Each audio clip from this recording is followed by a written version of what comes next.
So guys বীজগুলো ফেলে দে, bell পড়া শেষ, এবার আমাদের শরবত চালু। দেখো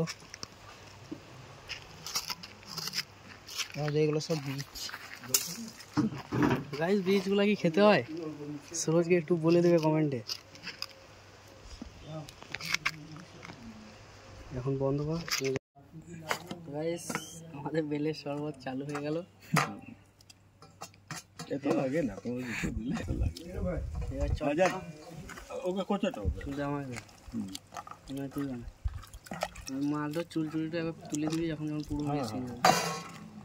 সেই একটা আছে না, ওর থেকে করে ভালো দেয় বেলের শরবত বানানো মেশিন আছে এটা, তাহলে শরবত করা মেশিনটা নিয়ে আসতে হবে। তো গাইস আইটেম সব দিয়ে দিয়েছি, আপনাদের কিন্তু দেখালাম না কারণ তোমরা হয়তো ব্যবসাটা চালু করে দাও। আমার ফ্রিজে জল আছে বরফ দেওয়া, একদম বরফ, দেখতেই পাচ্ছ। মালটা দেখাও শফিকুলদা, ক্যামেরাম্যানদা দেখাও একটু মালটা কিরকম হয়েছে, একবারে লাল।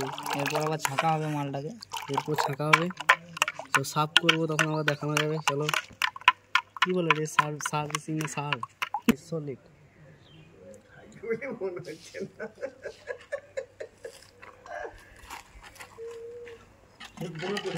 ছাঁকা থেকে